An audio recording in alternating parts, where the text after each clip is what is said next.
mulai dari tanggal 3 Januari 2021, IPA kita pindah ke Google Meet ya. Untuk jam ibadahnya akan dimulai pada pukul jam 1 siang. Untuk link Meet-nya nanti akan dikirim di Facebook PKTA dan di grup WA sektor masing-masing. Adik-adik, sebelum mulai ibadah, adik-adik bisa mempersiapkan Alkitab, Kidung Ceria, dan uang persembahannya terlebih dahulu. Adik-adik kalau sudah mempersiapkannya, adik-adik dipersilakan untuk saat teduh dimulai.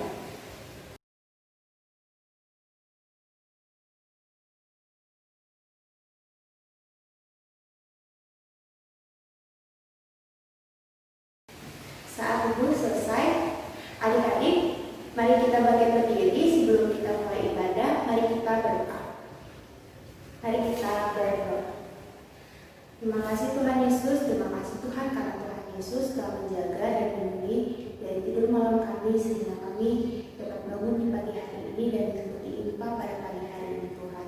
Tuhan Yesus, berkati ibadah kami pada pagi hari ini Tuhan, agar dapat berjalan dengan lancar dari awal, pertengahan hingga akhir tanpa kurang apapun. Tuhan Yesus, ke dalam tangan-Mu saja Tuhan, kami berdoa dan bersyukur. Haleluya, amin. Adik-adik, masih tetap berdiri, kita akan menyanyi dari Kidung Ceria 60, Hai Mari Berdiri. Ayo adik-adik berdiri, kita nyanyi sama-sama ya. 1, 2, 3. Hai mari berhimpun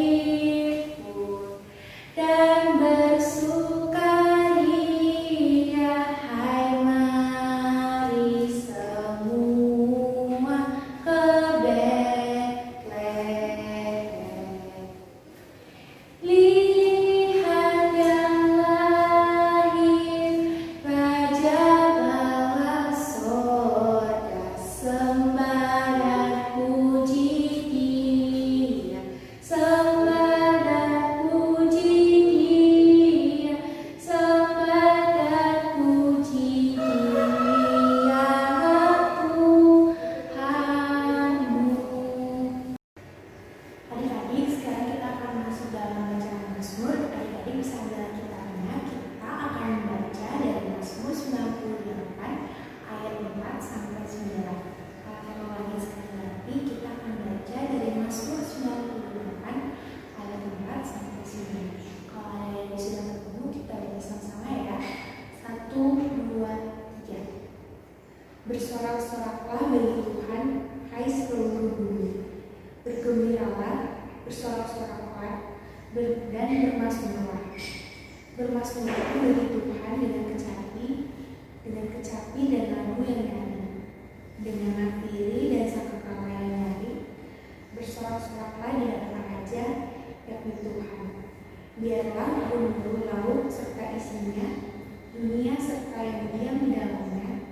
Biarlah sungai-sungai bertaman dan gunung-gunung bersorak-sorai bersama-sama di hadapan Tuhan, sebab Dia datang untuk menghakimi bumi. Dia akan menghakimi dunia dengan keadilan dan bangsa-bangsa dengan kebenaran. Adik-adik, kita akan menyanyi dari Kidung Ceria 50 di dalam palung. Kita nyanyi sama-sama ya. 1, 2, 3. Di dalam palungan tiada yang lain, terbaringlah Yesus berkalung kakai. Bintangnya di langit menghilang terang, dan Yesus tertidur lelap dan tenang.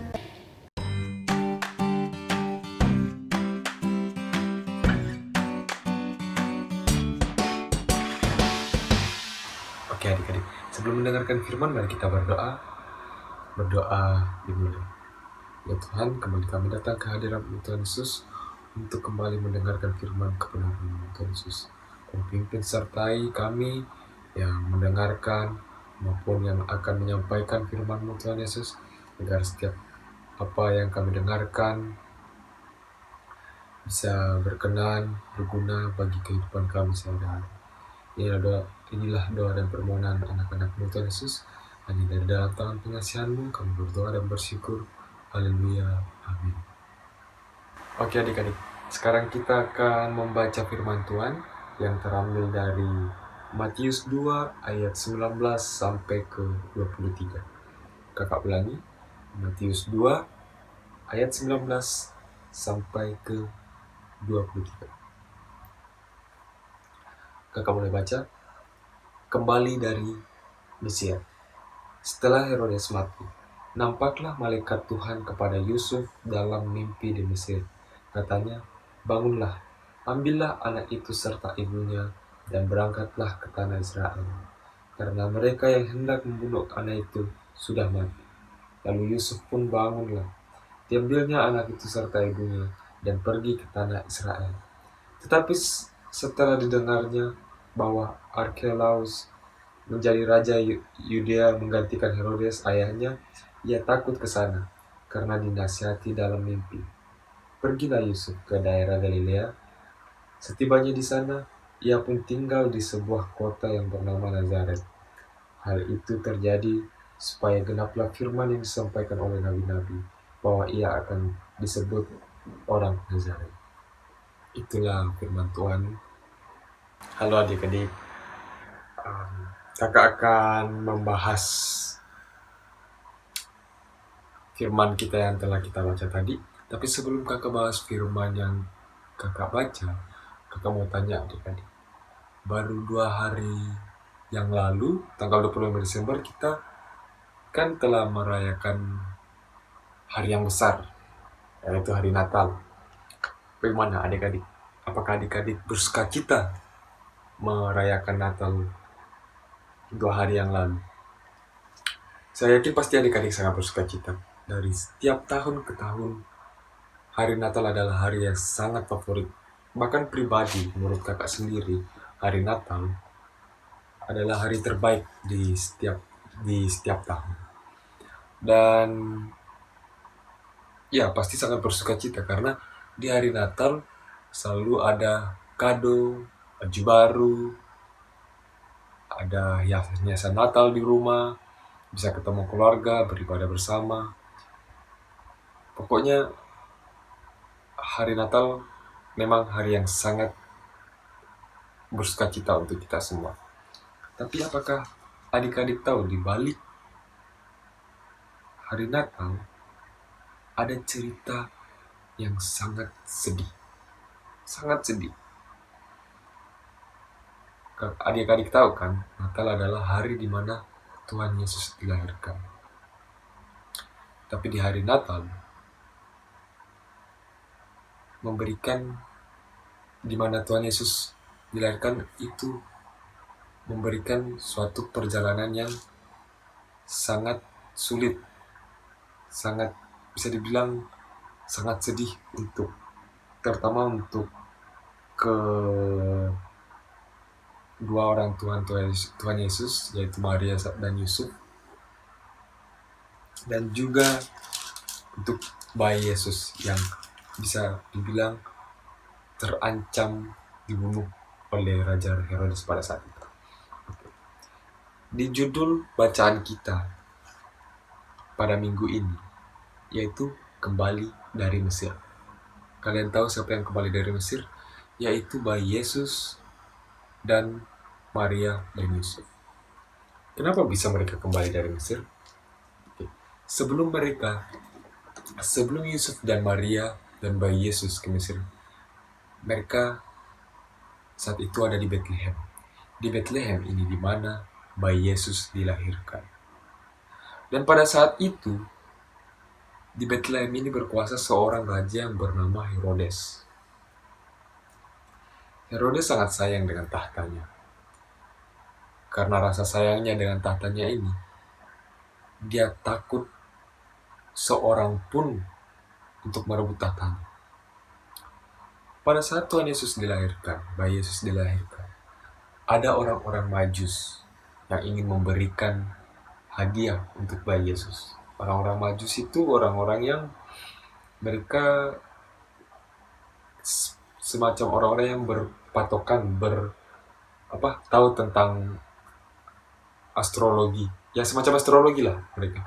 Mereka tahu tentang alam, dan mereka juga percaya, yang pada saat itu mereka percaya ketika ada bintang jatuh itu memberi suatu pertanda yang besar, entah itu kelahiran raja atau semacamnya. Nah, pada saat itu mereka percaya bintang yang jatuh pada saat itu adalah kelahiran seorang raja. Herodes tahu tentang aktivitas orang Majus ini, yang orang Majus ini akan pergi ke tempat kelahiran seorang raja. Herodes pun merasa terancam karena Herodes sang raja takut kalau tahtanya tidak jatuh ke keluarganya, atau bahkan tahtanya diambil dari dia sendiri. Tahtanya diambil oleh orang lain. Nah, ini membuat Herodes berpikir pendek, di mana dia ingin membunuh bayi 2 tahun ke bawah, semua bayi-bayi di Bethlehem, untuk dibunuh agar tahtanya tetap aman untuk dia. Rencana Herodes yang ingin membunuh bayi ini bisa dihindari oleh bayi Yesus, oleh Yusuf dan Maria, karena sebelum rencana ini Tuhan Yesus, Bapa Allah telah mengirimkan satu malaikat di mimpi Yusuf pada saat itu, di mana di mimpi Yusuf pada saat itu seorang malaikat berkata, bawalah pergi Maria dan bayi Yesus ini ke kota Mesir, karena akan ada pembunuhan di kota Bethlehem yang direncanakan oleh Herodes. Nah, inilah dimana asal mula, maksudnya dimana alasan kenapa Yusuf dan Maria pada saat itu bisa sampai ke Mesir. Mereka lari ke Mesir menghindari pembunuhan yang direncanakan oleh Herodes pada saat itu. Di mimpi Yusuf pun juga dikatakan, engkau bisa kembali ke Israel ketika Herodes telah mati. Jadi mereka diam di sana untuk sekitar 2 tahun, sampai dari umur bayi Yesus itu mencapai umur 2 tahun. 2 tahun telah berlalu, Herodes pun telah mati. Yusuf dan Maria kembali ke Israel. Tapi mereka awalnya kembali ke Bethlehem, berencana kembali ke Bethlehem, tapi karena takut masih ada prajurit-prajurit Herodes, walaupun Herodes telah mati pada saat itu, prajurit-prajurit Herodes yang masih berencana untuk membunuh anak bayi di Bethlehem pada saat itu, Yusuf dan Maria pun lari ke Nazaret. Nazaret adalah kota asal Yusuf. Nah, inilah dia cerita di mana bayi Yesus bisa selamat dari ancaman pembunuhan yang direncanakan oleh Herodes. Mungkin dari cerita kakak mungkin tidak terlalu sedih, tapi kalau kita bisa bayangkan pada saat itu, seorang bayi, kalau adik-adik hadapkan pada kehidupan kita yang sekarang, anggap kita ini sedang dikejar atau diburu oleh presiden sama rakyat.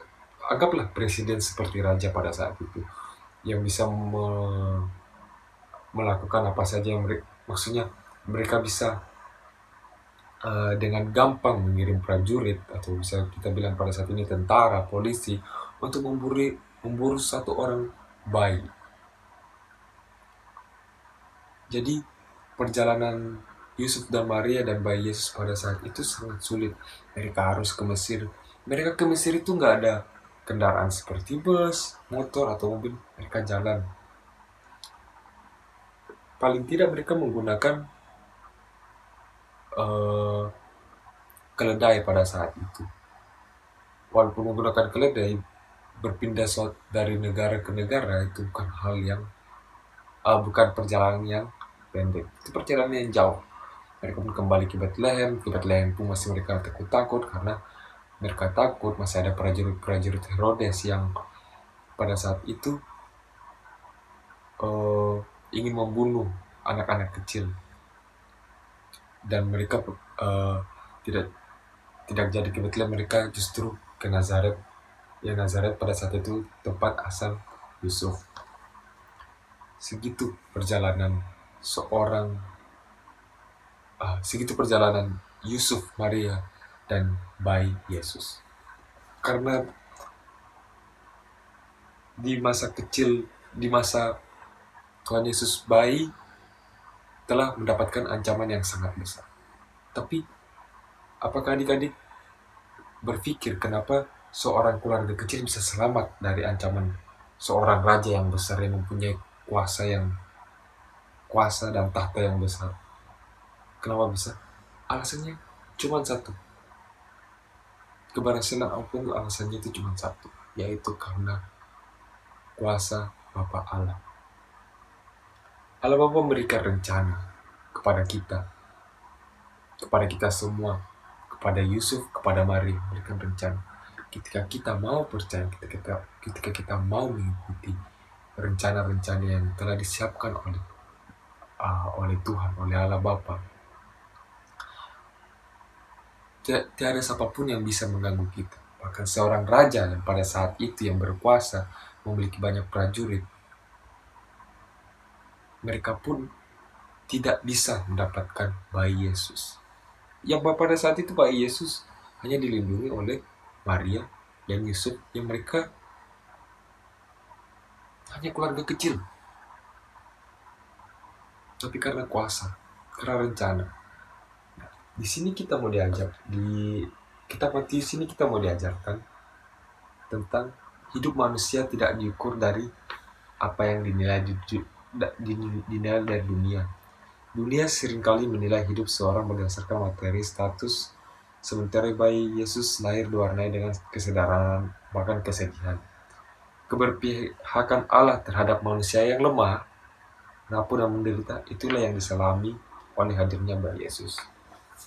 Mungkin adik-adik ada yang berpikir, saya masih kecil, tidak bisa melakukan hal-hal yang besar. Saya orangnya nggak pintar belajar ini. Ya udahlah, nyontek aja. Adik-adik kurang percaya dengan diri sendiri. Adik-adik juga kurang percaya dengan rencana. Adik-adik merasa mungkin tidak mampu, tidak cukup untuk melakukan hal-hal yang adik-adik lakukan, membuat adik-adik ya udah nggak usah dilakuin, ya udah kita lakuin dengan cara lain. Enggak. Yang pertama, adik-adik untuk melakukan apapun yang adik-adik ingin lakukan, rencana besar, rencana kecil untuk di kehidupan adik-adik, ketahuilah bahwa yang pertama-tama adik-adik harus ingat, percaya, yaitu saya melakukannya bersama Tuhan. Karena kita percaya, ketika Tuhan sudah mau ikut campur tangan ke rencana-rencana kita, tak akan ada yang bisa mengganggu. Sama sih seperti, kakak ulangi lagi, sama yang seperti yang dilakukan Yusuf dan Maria pada saat mereka menjaga bayi Yesus. Mereka hanya segelintir orang, hanya keluarga kecil, tapi mereka mau percaya. Mereka mengikuti kata malaikat, mereka mengikuti rencana Allah, dan mereka mendapatkan hasilnya, yaitu selamat. Itulah yang kakak mau tanamkan kepada adik-adik, agar mau percaya tentang rencana-rencana yang Tuhan buat. Terus melalui kitab ini kita juga bisa belajar memiliki hati yang sederhana dan patuh untuk mengikuti rencana Allah. Untuk orang-orang yang mau mengikuti rencana Tuhan Allah, syaratnya kita harus memiliki hati yang sederhana, patuh. Ketika kita memiliki hati yang sangat ingin megah memiliki tinggi hati, besar hati, tidak mau patuh, itu berarti kita menggunakan sikap yang duniawi. Kita mengandalkan diri kita sendiri, kita tidak mengandalkan Tuhan. Kita tidak membiarkan Tuhan ikut campur tangan di rencana kita. Kita yang mau melakukan sendiri tanpa campur tangan Tuhan. Jangankan raja atau presiden yang ingin mengganggu rencana kita, kita bisa saja digagalkan oleh diri kita sendiri. Itu ada. Jadi, melalui Natal, manusia memperhatikan bahwa rencana Allah terjadi dengan sempurna melalui nubuat para nabi hingga penggenapannya melalui bayi Yesus. Tidak ada satu kuasa manusia yang dapat menghentikan apa yang menjadi rencana Allah.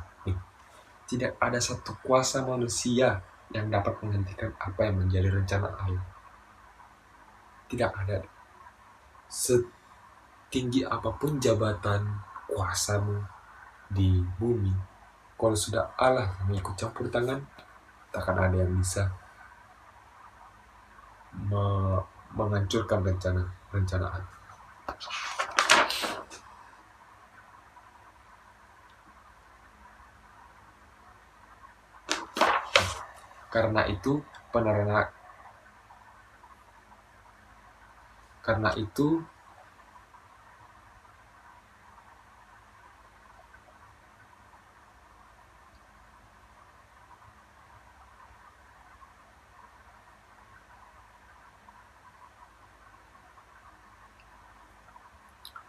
Karena itu kita sebagai anak Kristus, sebagai pengikut Tuhan, anak-anak Kristus, selalu setiap rencana atau rancangan-rencana yang kita miliki, selalu hal yang paling pertama kita lakukan untuk rencana kita adalah percaya bahwa Tuhan ikut campur tangan untuk rencana kita.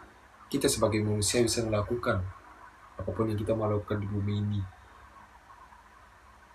tapi yang mengizinkan hanya satu, Tuhan Yesus. Keberhasilan, kegagalan, itu semua hanya ditentukan oleh campur tangan Tuhan Yesus. Ya, jadi adik-adik, itulah tadi kisah bayi Tuhan Yesus. Itulah kisah Natal. Itu kisah Natal yang sebenarnya. Kenapa kisah Natal kita rayakan dengan sukacita? Kalau menurut kakak, kenapa kita rayakan dengan sukacita? Itu karena kalau peribahasanya, sehabis gelap terbitlah terang. Ya, kayak gitulah semacamnya. Jadi itu dimana kita sukacita Natal ini tumbuh karena ada rencana Tuhan yang memberikan kita dalam saat kita susah. Ada rencana Tuhan yang membuat kita berhasil melewati masalah-masalah. Ketika kita berhasil melewati masalah-masalah yang besar yang menghampiri hidup kita, sukacita pun tumbuh. Itulah yang terjadi pada Natal menurut kakak. Jadi betapa pentingnya juga untuk adik-adik tahu apa sih makna sebenarnya Natal ini, apa sih Natal ini sebenarnya. Tidak hanya tahu, oh iya Natal lahirnya Tuhan Yesus, atau lebih parah lagi tidak hanya tahu Natal berarti kita acara baju baru, kado, enggak. Kita perlu tahu apa makna sebenarnya Natal. Itu yang bisa kakak sampaikan tentang Natal. Terima kasih dan selamat Natal. Tuhan Yesus memberkati kita. Amin. Oke adik-adik, sekarang kita akan bersyafaat, kita berdoa. Tuhan Yesus, kembali kami datang ke hadirat-Mu Tuhan. Berterima kasih banyak atas segala berkat, segala pimpinan, penyertaan-Mu dalam kehidupan kami setiap hari, Tuhan Yesus. Tuhan, kami akan berdoa untuk firman-firman yang telah kami dengar, Tuhan. Kami percaya firman ini mau mengajarkan kami untuk percaya akan setiap rencana-Mu, yang dimana rencana-Mu tak akan ada yang bisa mengganggu dan merusak rencana. Ketika kami percaya setiap rencana selalu ada ikut campur tangan Tuhan Yesus. Tuhan juga kami berdoa agar firman ini bisa kami gunakan dalam kehidupan kami sehari-hari, Tuhan Yesus. Dan Tuhan Yesus, di masa pandemi ini juga kami mau berdoa, Tuhan Yesus, agar Kamu mau pimpin dan jaga kami bersama keluarga-keluarga kami dalam setiap aktivitas kami di luar rumah. Agar mau selalu pimpin serta kami dan jauhkan kami dari virus corona ini, dan tetap jaga kami dalam setiap mara bahaya. Kamu pimpin kami sertai dalam setiap aktivitas kami, Tuhan Yesus. Tuhan pimpin sertai juga dalam pendidikan kami, anak-anak-Mu, Tuhan, agar selalu mau menjadi pribadi yang baik dalam bersosial, dalam sekolah, dimanapun kami berada. Tuhan, inilah doa dan permohonan kami yang kami panjatkan pada anak-Mu yang telah mengajar kami berdoa bersama-sama. Bapa kami yang ada di surga, dikuduskanlah nama-Mu, datanglah kerjaan-Mu, jadilah kehendak-Mu di bumi seperti di surga. Berikanlah kami pada hari ini makanan kami secukupnya, dan ampuni atas kesalahan kami seperti kami mengampuni yang bersalah kepada kami. Dan janganlah membawa kami dalam percobaan, tapi lepaskanlah kami daripada yang jahat, karena Engkau yang punya kerajaan dan kuasa dan kemuliaan sampai selama-lamanya. Amin.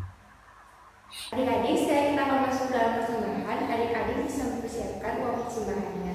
Nanti uang persembahannya adik-adik bisa jadikan satu dengan persembahan orang tua. Adik-adik, sebelum kita membawa persembahannya, kita nyanyi dari Kidung Ceria 337, Kami Sebagai Anak. Kita nyanyi sama-sama ya, 1, 2, 3. Kami sebagai anak-anak datang memuji nama-Mu dan berterima kasih banyak atas berkat dan kasih-Mu. Kau Bapa kami yang mulia, Allah pencipta semesta, Kaulah penolong yang setia sampai selama-lamanya. Adik-adik, kita akan bawa persembahan ini dalam doa, tapi sebelum itu kata ajar adik-adik untuk bangkit berdiri. Kalau ada yang sudah berdiri, mari kita satu dalam doa. Terima kasih Tuhan, Tuhan Yesus, kami anak-anak-Mu telah selesai memberikan persembahan kami. Tuhan Yesus, biarlah apa persembahan yang kami berikan ini dapat berguna bagi pembangunan gereja dan pelayanan kami di sini ya Tuhan. Tuhan Yesus, kedatangan-Mu saja kami berdoa dan bersyukur. Haleluya, amin. Adik-adik, sebelum masuk dalam penutup, Kak Ro mau ingetin kalau mulai dengan 3 Januari 2021, IPA kita pindah ke Google Meet. Ibadahnya mulai pada pukul jam 1 siang, dan untuk linknya nanti akan di-share di Facebook Proker PA dan grup sektor masing-masing. Nah adik-adik masih tetap berdiri, kita akan menyanyi dari Kidung Ceria 48, Anak yang Dijanji. Kita nyanyi sama-sama ya, 1, 2, 3. Anak yang dijanji, anak yang ditunggu, lahir di Betlehem. Namanya Yesus, namanya Yesus. Mari menyembahnya. Immanuel, Immanuel, Allah menyertai kita. Immanuel, Immanuel, Allah menyertai kita. Oke adik-adik, sebelum kita melanjutkan aktivitas kita masing-masing, mari kita berdoa. Tuhan, kembali kami datang ke hadirat-Mu Tuhan Yesus untuk berterima kasih atas segala berkat yang selalu Kau berikan kepada anak-Mu. Terbukti sampai sekarang kita sudah berada di perujungan ibadah, hampir selesai. Ini semua karena pimpinan penyertaan. Kami percaya Tuhan, setiap firman yang telah kami dengar bisa kami gunakan dalam kehidupan kami sehari-hari. Dan sekarang kami akan melanjutkan aktivitas kami. Kami percaya juga Tuhan Yesus setiap aktivitas kami, Kau selalu jaga dan memimpin kami. Inilah doa dan permohonan anakmu, dari dalam tangan pengasihanmu, anakmu berdoa dan bersyukur. Haleluya.